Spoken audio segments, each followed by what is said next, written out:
여러분들과 다시 한번 인사하시겠습니다. 하나님 우리와 함께 하십니다. 고백하시겠습니다. 하나님 우리와 함께 하십니다.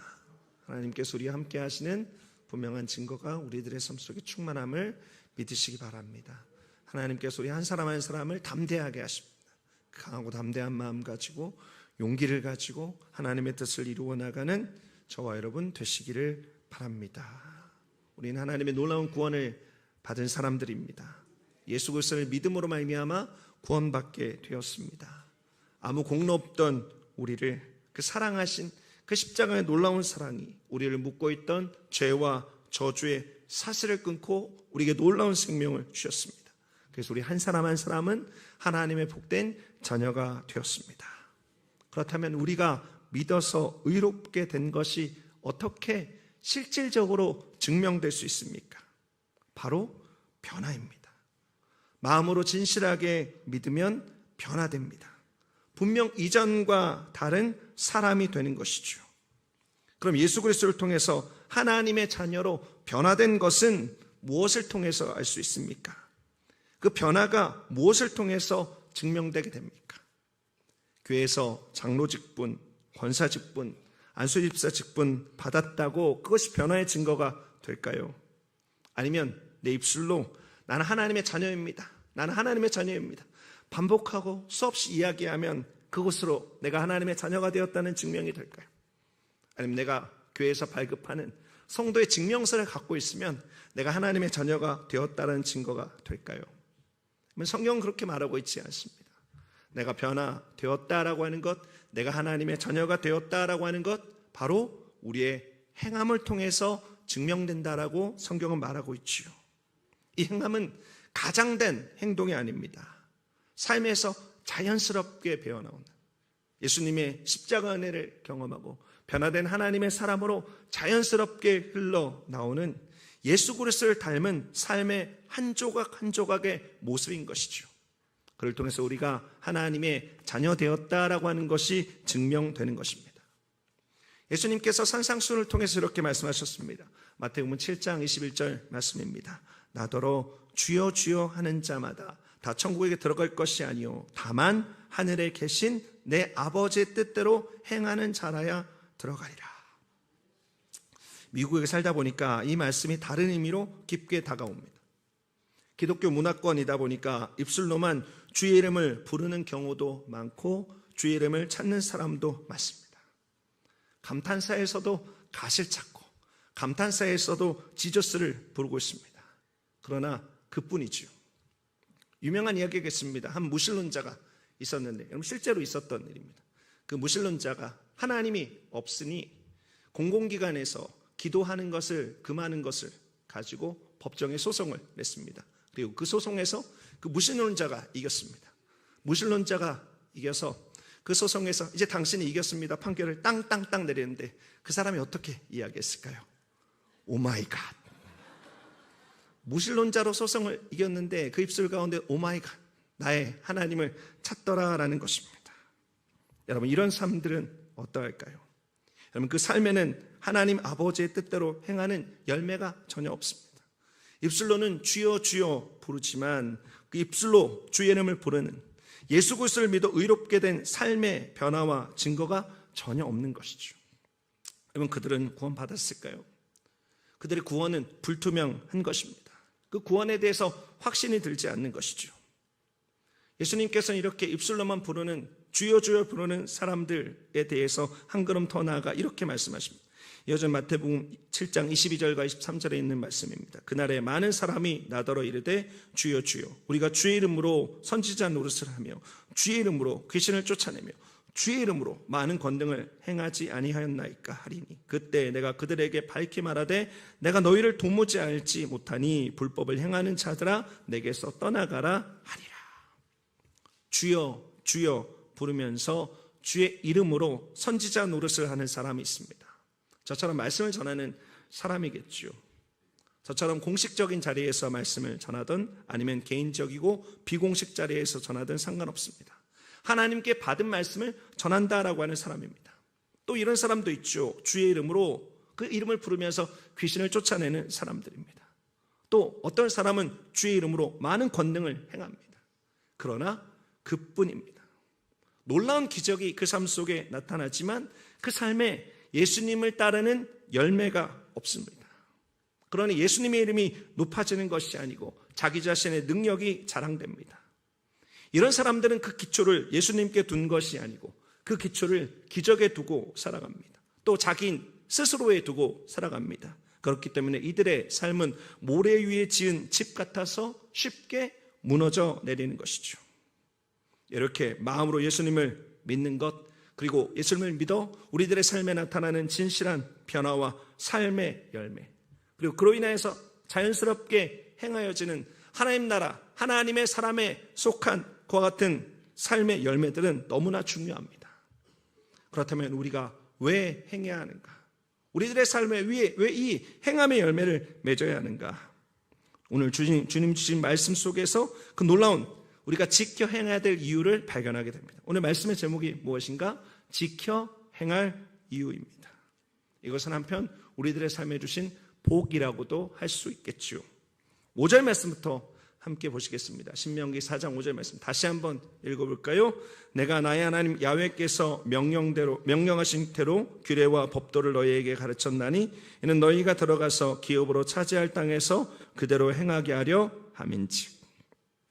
모세는 40년의 광야 생활을 마치고 이제 약속의 땅으로 들어갈 이스라엘 백성들에게 다시금 출애굽 초기 시내산에서 받은 하나님의 말씀을 기억나게 하고 있습니다. 가나안에서 살아가게 될 광야에서 태어난 새로운 세대들에게 하나님의 규례와 법도를 다시금 가르치고 있는 것이죠. 그러면서 이 하나님의 법을 지켜 행할 것을 강조하고 있습니다. 그런데 지금 이 모압 평지에서 다시금 가르치는 이 하나님의 법이 그들에게 무슨 의미가 있다라고 이야기하고 있습니까? 저는 말씀을 준비하면서 5절에 있는 이 표현이 너무 가슴 깊게 다가왔습니다. 4장 5절 후반부에 있는 말씀이죠. 어떻게 되어 있습니까? 이는 너희가 들어가서 기업으로 차지할 땅에서 그대로 행하게 하려 함인즉. 다시 한번 이 말씀 읽어드리죠. 이는 너희가 들어가서 기업으로 차지할 땅에서 그대로 행하게 하려 함인즉. 여러분, 무슨 말씀입니까? 지금 모세는 이 말씀을 광야에서 가르치고 있습니다. 물론 광야 생활 중에도 하나님의 법을 따르고 지키는 것 중요합니다. 그런데 지금 가르치는 이 법은 이제 들어가 기업으로 차지할 그 땅에서 더 중요하다라고 하는 것이죠. 광야보다 가나안에서 더 중요하다고 하는 뜻입니다. 광야는 훈련입니다. 광야는 훈련의 시간입니다. 반면 가나안은 그 훈련의 결과인 실전이라고 할 수 있습니다. 저는 이 부분이 우리가 다시금 생각해야 될 말씀과 행함의 중요한 의미라고 생각합니다. 우리 인생길은 광야에 비유될 수 있죠. 그리고 광야를 걸어가는 우리들에게 하나님께서는 말씀을 주셨습니다. 우리가 태어나기 이전부터 하나님의 완전한 말씀이 우리에게 주어졌습니다. 그럼 이 하나님의 말씀, 우리가 늘 읽고 묵상하는 이 하나님의 말씀이 우리가 이 땅을 살아가는, 우리가 육신의 몸을 입고 있는 이때에만 적용되는 말씀인가요? 여러분, 이것을 우리가 다시 한번 깊이 생각해 볼 필요가 있습니다. 우리가 다시 한번 깊이 기억할 필요가 있습니다. 여러분, 이 하나님의 말씀은 우리가 기업으로 차지하게 될 땅에서 그대로 행하게 하려 하여 우리에게 하나님께서 주신 말씀이다라고 하는 것이죠. 여러분, 우리는 광야길을 걸어가는 이 땅 가운데도 이 말씀을 붙들고 살아야 합니다. 하지만 이 말씀은 천국에서의 살아갈 우리들의 삶의 방식이다라고 하는 것이죠. 여러분, 이 하나님의 말씀은 이 땅을 살아갈 매뉴얼이기도 합니다만 천국에서 살아갈 우리들의 삶의 매뉴얼이라고 하는 것이죠. 여러분, 이것을 기억하시기 바랍니다. 왜 우리가 이 말씀을 지켜 행해야 합니까? 여러분, 이 말씀이 천국에서의 삶의 방식이기 때문입니다. 천국에서의 삶의 방식이 기록된 하나님의 말씀이기 때문입니다. 여러분, 하나님의 말씀을 따르는 것 어떻습니까? 이 시대는 이 하나님의 말씀에 대해서 시대에 뒤떨어진 것, 답답하고 고루하고 편협한 것, 또 어떤 사람은 삶을 속박하고 괴롭게 하는 것으로 해석합니다. 여러분도 그들과 생각을 같이 하시나요?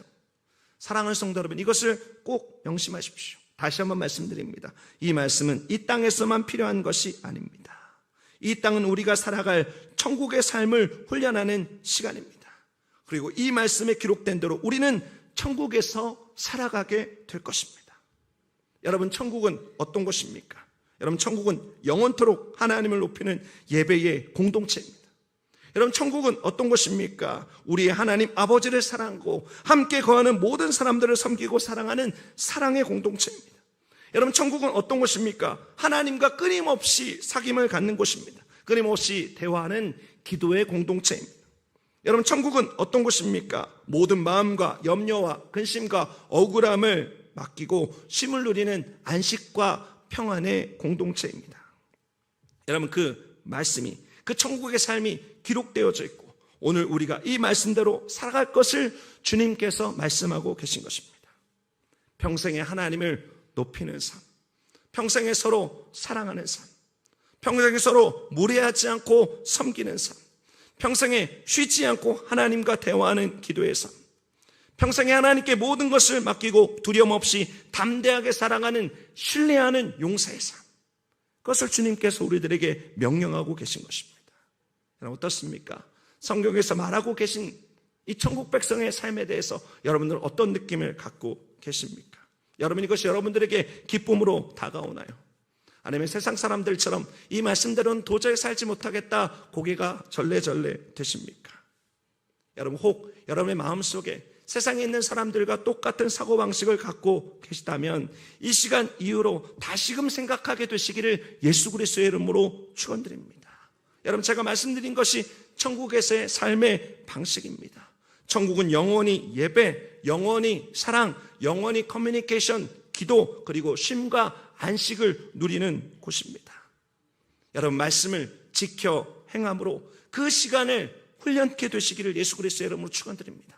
하나님께서 우리들의 삶을 괴롭게 하기 위해서 예배와 기도와 또 감사와 또 기쁨을 주신 것이 아닙니다. 우리들의 마음속에 놀랍고 큰 평강을 주시기 위해서 하나님께서 이 모든 천국의 삶을 우리에게 가르치신 것이죠. 이 안에서 기쁨을 발견하는 저와 여러분 되시기를 예수 그리스도의 이름으로 축원드립니다. 그래서 우리가 영원히 살아갈 그 한 날 한 날 동일한 기쁨으로 깊이 누리는 그날을 바라보는 은혜 있게 되시기를 예수 그리스도의 이름으로 축원드립니다. 우리가 드리는 예배 가운데 하나님을 만나게 되시기 바랍니다. 그러면 천국에서 하나님을 더 깊게 만나게 될 것입니다. 우리 공동체 안에서 서로 사랑하게 되시기 바랍니다. 그럼 천국에서 더 깊게 사랑하게 될 것입니다. 우리가 살아가는 시간들 속에 더 하나님 앞에 기도하게 되시기 바랍니다. 우리가 그럴 때 천국에서 하나님과 더 깊은 커뮤니케이션이 있게 될 것입니다. 또 이 땅을 살아가는 동안 하나님께 맡기고 신뢰하는 삶을 살아가게 되시기 바랍니다. 그럴 때 천국에서 우리들의 모든 짐들 맡아주시고 우리를 품에 안아주시는 하나님을 더 깊이 경험하게 될 것입니다. 그런 하나님을 경험하게 되시기를, 그런 천국의 삶을 하나님의 말씀을 지켜 경험하게 되시기를 예수 그리스도의 이름으로 축원드립니다. 이어지는 말씀을 함께 보시죠. 신명기 4장 6절의 앞부분에 있는 말씀입니다. 너희는 지켜 행하라. 이것이 여러 민족 앞에서 너희의 지혜요 너희의 지식이라. 모세는 다시 한번 말합니다. 너희는 지켜 행하라. 다시 한번 하나님의 법을 다음 세대에 가르치면서 지켜 행할 것을 강조합니다. 여러분들에게도 이 말씀이 가슴 깊게 다가오게 되시기 바랍니다. 너희는 지켜 행하라. 그리고 이어서 말합니다. 그것이 여러 민족과 섞여 사는 가나안의 삶에서 그들의 지혜와 지식이 될 것을 말하고 있습니다. 하나님의 지혜와 하나님의 지식이 될 것을 말하고 있는 것이죠. 여러분을 신명기 4장 6절에서 말하고 있는 지식이 무엇입니까? 여러분, 이것은 책을 많이 읽어서 머릿속에 가득한 어떤 정보가 아닙니다. 또 높은 학위를 가지고 있는 것을 말하는 것이 아닙니다. 여러분, 이것은 우리가 알고 있는 지식 이상입니다. 그 모든 지식이 우리들의 삶에 우러나와서 나타나는 분별력을 말하고 있는 것이죠. 오늘 신명기 4장 6절에 있는 지식은 바로 분별력입니다. 우리들의 삶에 명확하게 서 있는 판단 기준이다라고 하는 것이죠. 그리고 그 기준을 가지고 살아가는 우리들의 삶의 모습이 바로 지혜라고 하는 것입니다. 지식은 분별 기준이고 그 분별 기준으로 가지고 살아가는 우리들의 삶의 모습이 지혜인 것이죠. 여러분, 이제 이스라엘이 들어가게 될 가나안 땅은 가나안 족속, 헷 족속, 히위 족속, 브리스 족속, 기르가스 족속, 아모리 족속, 여부스 족속, 이 7 족속이 살아가고 있는 땅입니다. 그리고 그들의 삶의 방식, 가나안의 문화, 여러분, 이것은 광야 생활을 하던 이스라엘에게는 완전히 다른 것으로 다가오게 될 것입니다. 그들의 삶을 언뜻 보면 굉장히 화려하고 굉장히 세련되고 외형적으로 풍요를 누리는 정말로 혹할 만한 것들이 참 많이 있습니다. 이제 그 땅을 들어가며 하나님께 선택받은 이스라엘 백성이 해야 될 것이 있습니다. 그것은 눈에 보이는 대로 판단하지 않는 것입니다. 선악의 기준을, 좋고 나쁨의 기준을 내 기준으로 정하지 않는 것이죠.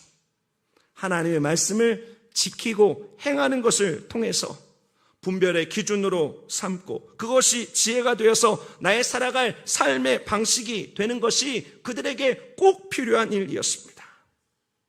하나님은 이스라엘이 앞으로 살아갈 가나안 땅을 적과 꿀이 흐르는 땅이라고 소개하고 있습니다. 이스라엘 백성들에게 너희가 들어가야 될 땅이 적과 꿀이 흐르는 땅이라고 말하고 있는 것이죠. 그래서 모든 것이 풍족한 땅이라고 하는 의미입니다. 여러분, 그러나 실질적으로 농사가 잘 되고 풍요로운 땅은 그들이 들어갈 가나안 땅이 아니라 그들이 종으로 살던 이집트였습니다. 우리가 잘 아는 대로 이집트 나일강 삼각주는 그야말로 기름진 땅입니다. 땅을 밟으면 물이 배어 나올 만큼 촉촉하게 젖어 있어서 농사가 정말 잘 된 땅입니다. 어떤 것을 심어도 풍성하게 자라는 최적의 장소가 바로 이집트 나일강 삼각주였습니다. 그러나 팔레스타인 땅은 가나안 땅과는 완전히 다르죠. 이스라엘이 들어가야 될 가나안 땅은 비가 내리면 비를 그대로 통과시키는 땅입니다. 비가 머물러 있는 땅이 아니다라고 하는 것이죠. 그래서 그 땅을 살아갈 생존의 모든 것은 하늘의 뜻에 달렸습니다. 하늘을 바라보고 적당한 비가 내리고 적당히 바람이 불고 햇빛이 비추면 애굽 못지않은 풍족한 소산을 거둘 수 있습니다. 그러나 반대면 완전히 쪽박입니다. 이집트는 그나마 최소한 보장된 것이 있지만 가나안 땅은 하늘을 바라보고 하늘에서 그 모든 것을 적절하게 허락하지 않으면 말 그대로 보장된 것이 아무것도 없는 것이죠. 그렇게 가나안의 7 족속들은 바람을 불게 하고 비를 내리게 하고 풍성한 소산 그리고 농사를 함께 지을 수 있는 자녀를 준다라고 하는 바알과 아세라를 비롯한 여러 잡신들을 열심히 섬겼습니다. 그런 가나안으로 들어가면서 이스라엘이 해야 될 것은 그들을 몰아내는 것이었습니다.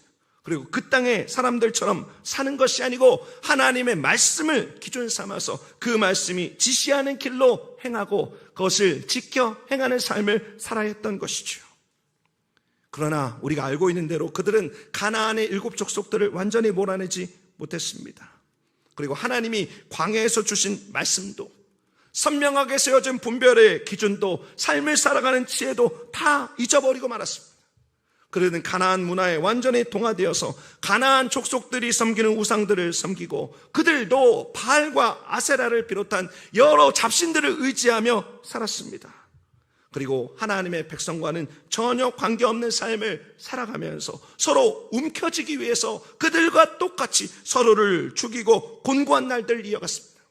여러분, 율법의 정신은 무엇입니까? 하나님께서 주신 율법의 정신은 하나님을 사랑하고 이웃을 내 몸과 같이 사랑하는 것입니다. 그런데 그들이 그것을 완전히 잊었습니다.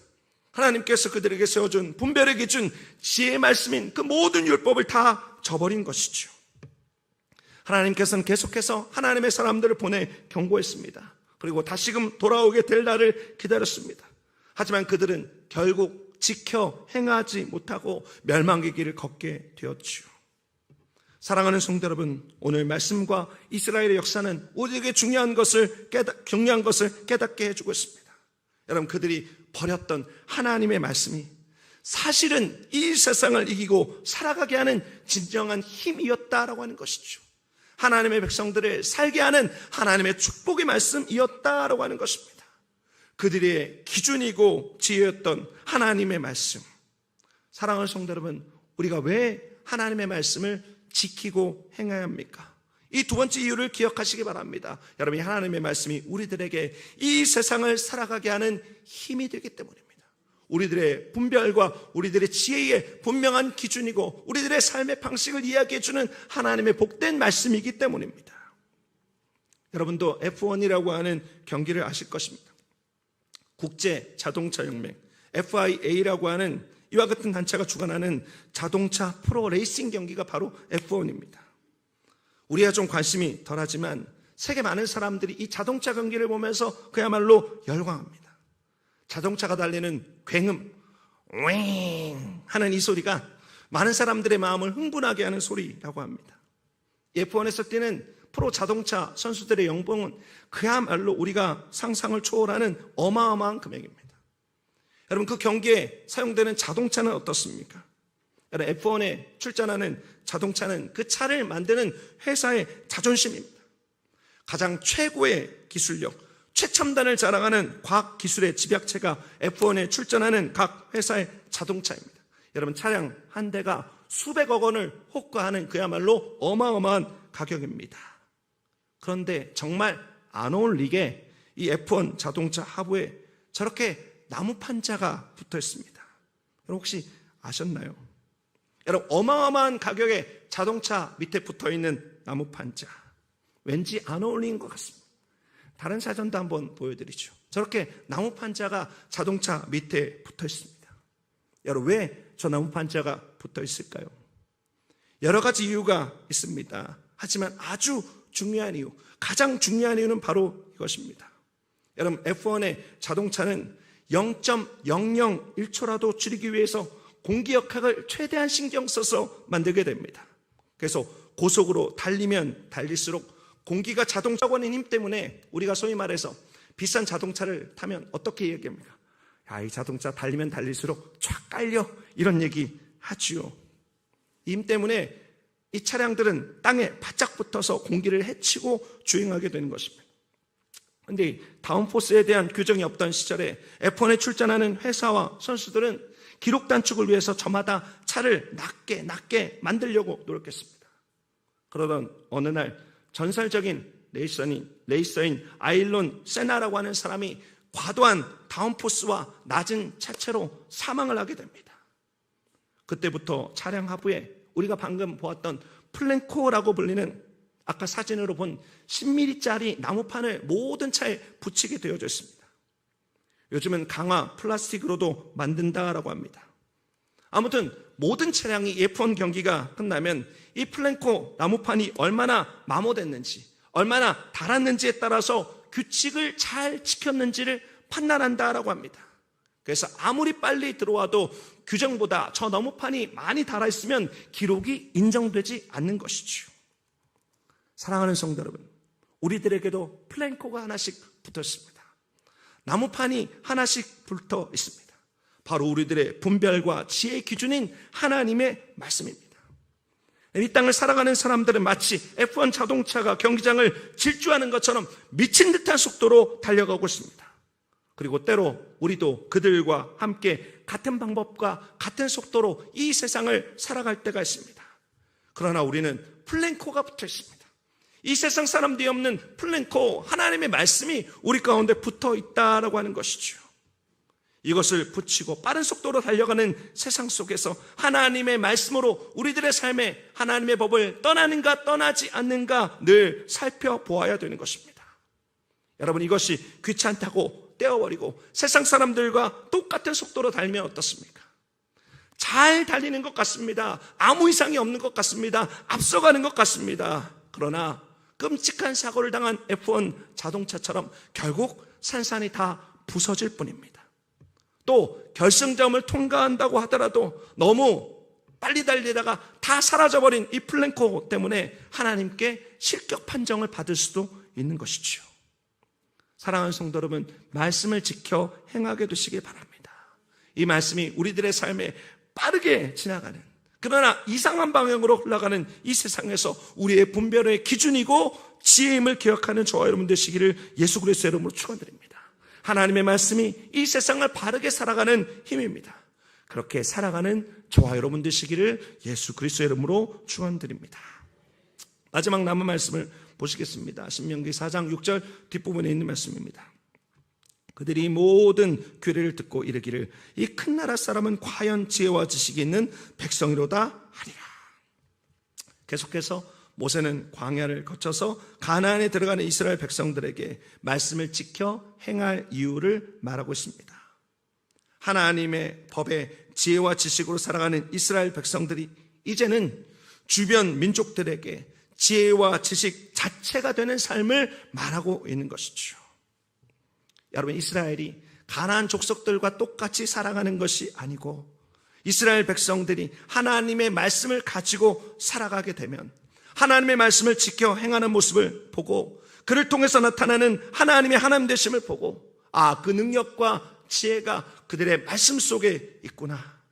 정말 이스라엘 사람들은 대단하구나. 하나님을 믿고 따르는 사람이 과연 큰 나라 사람이구나. 여러분, 큰 나라는 어디입니까? 이 세상에서 가장 큰 나라는 하나님의 나라 천국입니다. 그들이 믿는 하나님이 참 하나님인가 보다. 그들이 말하는 천국이 정말로 있는가 보다. 그들이 가진 지혜와 분별력이 얼마나 대단한가. 우리 하나님의 백성을 보는 다른 사람들의 반응들 속에서, 입술의 말들 속에서 이런 고백들이 나오게 된다라고 하는 것이죠. 사랑하는 성도 여러분, 우리는 왜 이 땅을 살아갑니까? 우리는 왜 이 땅을 존재하고 있습니까?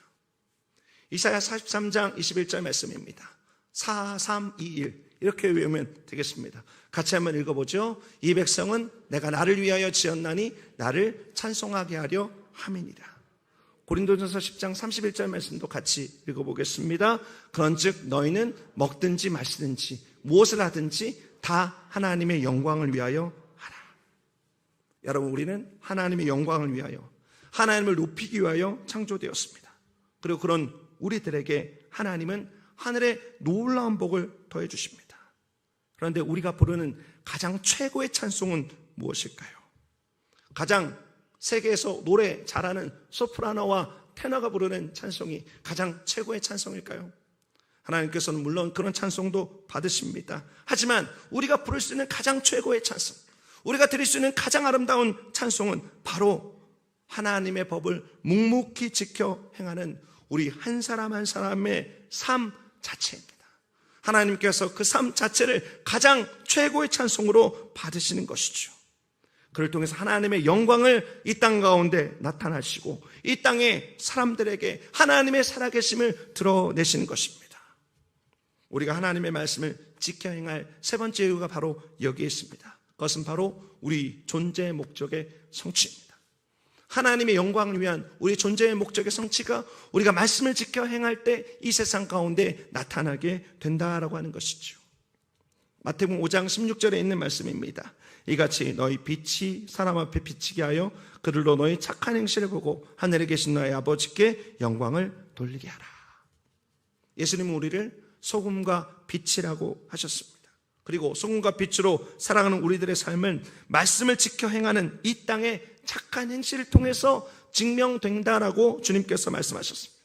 선한 영향력이 빛과 소금으로 살아가는 우리들에게 흘러가게 된다라고 하는 것이죠. 그리고 이 세상에 있는 사람들은 우리를 통해서 우리가 하나님의 백성인 것과 하나님의 영광이 이 땅 가운데 생생하게 살아있는 것을 보게 되리라고 말씀하고 계신 것입니다. 사랑하는 성도 여러분, 내일부터 시작되는 우리들의 삶 속에 오늘 우리가 나눈 신명기의 말씀의 축복이 나타나게 되는 저와 여러분 되시기를 예수님의 이름으로 축원드립니다. 방금 읽은 마태복음 5장 16절의 역사가 나타나는 하루하루의 삶 되시기를 예수 그리스도의 이름으로 축원드립니다. 하나님의 말씀을 지켜 행하는 그 지혜와 지식을 통해서 소금과 빛의 삶을 통해서 하나님을 높이고 그의 영광을 세상에 드러내는 우리 존재의 목적이 이 땅 가운데 성취되어지고 우리를 통해서 하나님의 살아계심이 이 세상에 있는 모든 사람들에게 고백되어지는 은혜가 있게 되시기를 예수 그리스도의 이름으로 축원드립니다. 이 세상 사람들이 우리 한 사람 한 사람의 모습을 보고 하나님이 과연 살아계시는구나. 이 세상에 있는 사람들은 지금 하나님을 죽었다라고 이야기합니다. 하나님의 말씀은 이제 그쳤다라고 말합니다. 그러나 우리들의 삶이 그렇지 않다라고 하는 것을 증명하는 저와 여러분의 삶 되시기를 예수 그리스도의 이름으로 축원드립니다. 사랑하는 성도 여러분, 왜 우리가 하나님의 말씀을 지켜 행해야 합니까?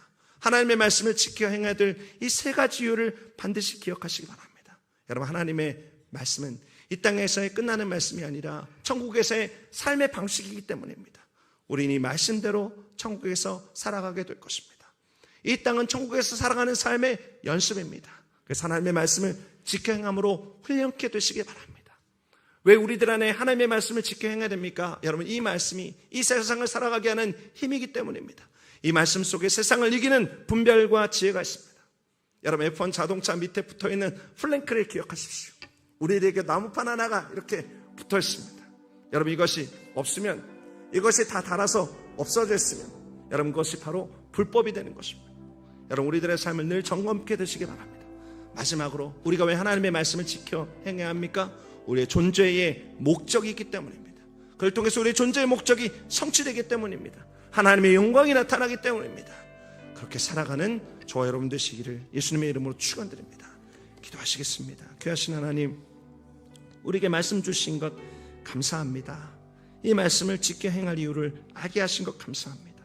이 말씀이 이 땅에서만 필요한 것이 아니고 영원한 우리들의 삶에서, 영원한 천국의 삶에서 우리들의 삶의 모습임을 지금 이 시간 고백합니다. 이 말씀대로 살면서 천국에서의 삶을 연습하고 훈련하는 우리 모두 되게 하여 주옵소서. 하나님의 말씀이 분별과 지혜임을 고백합니다. 이 세상을 이기는 진정한 힘임을 고백합니다. 그래서 이 세상에 있는 사람들이 하나님께서 살아계신 것과 하나님의 말씀이 오늘도 역사하는 하나님의 능력임을 알게 하는 하나님의 축복임을 지금 이 시간 고백합니다. 하나님, 우리가 말씀을 지켜 행할 때, 그렇게 살기 위해서 몸부림칠 때 주님이 영광 받으시옵소서, 존귀 받으시옵소서. 우리는 연약하여 때로 넘어지지만 하나님께서 우리에게 오늘 새 힘 주심을 믿습니다. 우리들에게 놀라운 능력으로 함께 하심을 믿습니다. 주님, 지금 이 시간 이 말씀이 우리들의 마음속에 머물게 하시고 우리들의 삶 속에 배어나오게 하시고, 그래서 빛과 소금으로 하나님의 지혜와 거룩한 분별력들로 이 세상을 이겨 승리하는 하나님의 자녀들 되게 하여 주옵소서. 다시금 하나님의 말씀을 새깁니다. 다시금 하나님의 말씀을 간직합니다.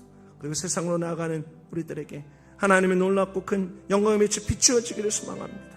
성령님 함께하여 주옵소서. 모든 말씀 예수 그리스도의 존귀하신 이름으로 기도드립니다.